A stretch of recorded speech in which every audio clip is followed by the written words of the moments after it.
میں بیان شدہ واقعات اور قصص میں سب سے بڑا قصہ موسیٰ علیہ السلام کا ہے۔ آپ اللہ کے اولو العزم رسول تھے۔ آپ کا قصہ قرآن کریم کی 73 سورتوں میں جا بجا پھیلا ہوا ہے۔ 73 سورتوں میں پھیلے ہوئے قصے کو یکجا کرنا آسان کام نہیں۔ ایسے واقعات کی جزیات کو قرآن و حدیث کی چھلنی میں سے گزارنا انتہائی ضروری ہے۔ تو آئیے سنتے ہیں قصہ سیدنا موسیٰ علیہ السلام کا۔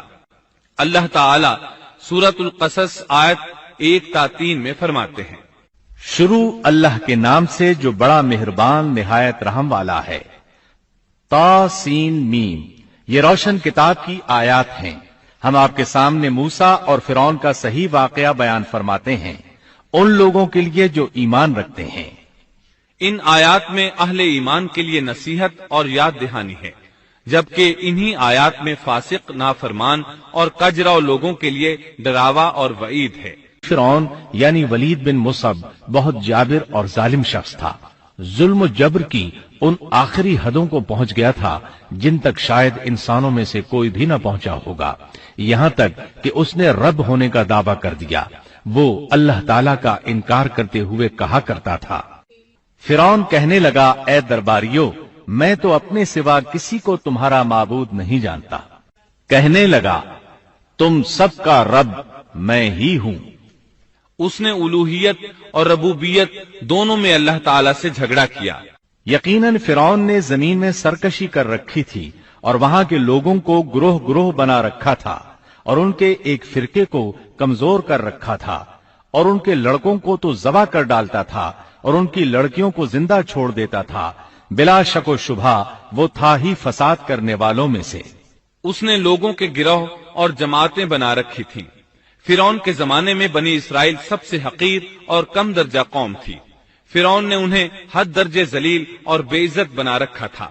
سبھی کو معاشرے میں نچلے طبقے میں شمار کیا جاتا تھا، جبکہ مصر میں یہی لوگ شاہانہ زندگی گزارا کرتے تھے۔ فرعون نے اعلان کرا رکھا تھا کہ بنی اسرائیل سب کے سب غلام ہیں۔ وہ ان سے زر خرید غلاموں کی طرح مزدوری لیا کرتا تھا۔ ان کی عورتوں سے لونڈیوں باندیوں جیسا برتاؤ کیا جاتا تھا۔ وہ جو چاہتا تھا ان سے کرتا تھا۔ اس نے یہ حکم اپنی رعایا میں عام دے رکھا تھا۔ مصر کے باشندے اعلیٰ درجے کے لوگ سمجھے جاتے تھے، وہ قبطی کہلاتے تھے۔ فرعون نے بنی اسرائیل کو غلام اور محکوم بنا رکھا تھا، اور اس نے ان میں سے ایک فرقے کو کمزور کر رکھا تھا۔ بنی اسرائیل اس ذلت سے نجات پانے کا انتظار کر رہے تھے، اور اس کی وجہ یہ تھی کہ انہیں ایک بشارت ملی ہوئی تھی۔ اس کے مطابق ان کا نظریہ تھا کہ فرعون کے گھر سے ایک بچہ نکلے گا جو انہیں نجات دلائے گا، اور یہ بھی بیان کیا جاتا ہے کہ یہ بشارت انہیں اس طرح ملی تھی کہ خود فرعون نے خواب دیکھا تھا کہ بیت المقدس سے آگ نکل کر مصر کی جانب بڑھتی چلی آ رہی ہے۔ وہ آگ مصر میں موجود تمام لوگوں کو جلائے ڈالتی ہے، مگر اس آگ سے بنی اسرائیل کے گھر محفوظ رہتے ہیں۔ فرعون نے اس خواب کی تعبیر کاہنوں سے پوچھی۔ وہ کاہن اس کے نزدیک عالم تھے۔ انہوں نے خواب کی تعبیر یہ بتائی کہ بنی اسرائیل میں ایک بچہ ایسا پیدا ہونے والا ہے جس کی وجہ سے مصریوں کی ہلاکت ہوگی۔ یہ تعبیر سن کر فرعون ڈر گیا۔ تب اس نے ایک خوفناک حکم جاری کیا، بنی اسرائیل میں جو بچہ پیدا ہو اسے قتل کر دیا جائے۔ اللہ کی قدرت دیکھیے کہ ہارون علیہ السلام اس سے پہلے پیدا ہو چکے تھے اور موسیٰ علیہ السلام کی والدہ امید سے تھی۔ فرعون نے اپنا حکم یوں جاری کیا تھا کہ اگر ان کے ہاں بیٹے پیدا ہوں تو انہیں قتل کر دو، بیٹیاں پیدا ہوں تو انہیں زندہ چھوڑ دیا جائے۔ چنانچہ ایسا ہی کیا جانے لگا۔ ہر نو مولود بچے کو قتل کیا جانے لگا، بچیوں کو چھوڑ دیا جاتا۔ یہ تھا بچوں کو ذبح کرنے کا حکم جو بنی اسرائیل میں شروع ہوا۔ اس کا طریقہ انہوں نے یہ اختیار کیا کہ ہر حاملہ خاتون کی نگرانی شروع کر دی۔ دایا عورتوں کے ذمے یہ ڈیوٹی لگائی کہ حاملہ مستورات کی اطلاع دیں گی، اور جو دایا اطلاع نہ دیتی اسے بھی قتل کر دیا جاتا۔ اس طرح فرعون اور اس کے وزیروں کو ہر نو مولود سے باخبر رکھا جاتا تھا۔ ان دنوں سیدنا موسیٰ علیہ السلام کی والدہ اپنے حمل کے ابتدائی دنوں میں تھیں۔ انہوں نے اس بات کو چھپائے رکھا اور دایا کا کام کرنے والی عورتوں سے بھی خود کو چھپائے رکھا، یہاں تک کہ درد ذہ کا وقت آ پہنچا اور انہوں نے بچے کو جنم دیا۔